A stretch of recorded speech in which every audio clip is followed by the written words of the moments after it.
বজ্ৰপাত পৰি কথমপি ৰক্ষা ওদালগুৰিৰ এটি পৰিয়াল শুই থকা অৱস্থাতেই ৰাজেন বড়োৰ গৃহত সংঘটিত হয় এই মৰ্মান্তিক ঘটনা। ওদালগুৰি জিলাৰ ডিমাকুচি থানাৰ অন্তৰ্গত ৩ নং দক্ষিণ আমগুৰিত বিজুলী ঢেৰেকণীয়ে তছনছ কৰি পেলালে এটি পৰিয়ালৰ গৃহ। যোৱা নিশা প্ৰায় ৩ বজাত সংঘটিত হয় এই মৰ্মান্তিক ঘটনা। শুই থকা অৱস্থাত বজ্ৰপাতৰ পৰা কথমপি ৰক্ষা পৰে ঘৰখনৰ 4টি পৰিয়াল। কিন্তু ঘৰৰ ইলেক্ট্ৰনিক সামগ্ৰীসমূহৰ বিজুলী বাতি, বৈদ্যুতিক মটৰ, স্মাৰ্টফোন অগ্নিসংযোগ হয় আৰু গোহালিত বান্ধি থোৱা অৱস্থাত হালোৱা গৰুৰ ওপৰত বজ্ৰপাত পৰি থিতাতে গৰুহালৰ মৃত্যু ঘটে।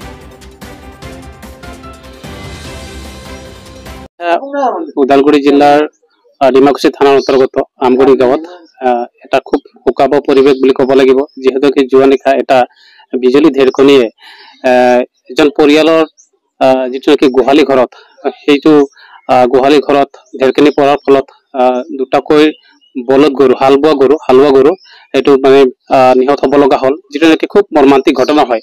এটা দুখীয়া খেতিয়কৰ ঘৰত মানে গৰু হালেই এটা সম্পত্তি, গতিকে বাৰিষাৰ আগমুহূৰ্তত বা খেতিৰ আগমুহূৰ্তত যেই গৰু হাল এতিয়া নাইকিয়া হ'ল, গতিকে সেইখন ঘৰত সম্পূৰ্ণ এতিয়া সুদা মানে একেবাৰে সুদা বা মানে পাতল এটা মানে পৰিৱেশ এটা সৃষ্টি হৈছে। কাৰণ এইটোৱে যে যিহেতুকে একমাত্ৰ সম্বল হৈছে গৰু হালে খেতিটো আগবঢ়াই লোৱাৰ কাৰণে, তো সেইটোৰ কাৰণে এইখন পৰিয়ালৰ যিহেতুকে আজি গোটেই শূন্য হ'ব ধৰিছে, গতিকে মই চৰকাৰক আৰু বিভাগীয় কৰ্তৃপক্ষক মই আহ্বান জনাব বিচাৰিছো, যিহেতুকে ভুক্তভোগী যিটো পৰিয়াল আছে সেই পৰিয়ালক তেওঁলোকে এটা তদন্ত কৰি পেলাই যে আৰ্থিক সাহায্য দিবৰ কাৰণে আহ্বান জনাইছো। কাৰণ কিছু আৰ্থিক সাহায্য পালে নিশ্চিতভাৱে তেওঁলোকে কিছু অকণমান সকাহ পাব। গতিকে মই পুনৰবাৰ চৰকাৰক আহ্বান জনাইছো যে এই ভুক্তভোগী পৰিয়ালক আৰ্থিক সাহায্য প্ৰদান কৰিব লাগে। আমাৰ গাঁও ওদালগুৰি,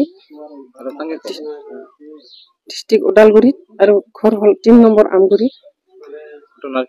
ঘটনাখিনি ৰাতি ৩:৪০ এনেকৈ বিজুলী মাৰি পেলাই গোৱালিত গৰু বন্ধা আছিল।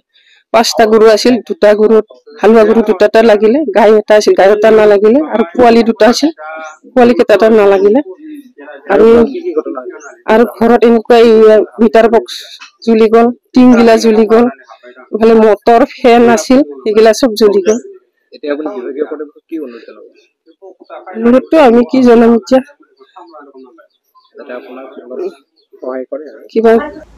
ওদালগুৰিৰ পৰা চিন্ময় ডেকাৰ প্ৰতিবেদন, নিয়মীয়া খবৰ।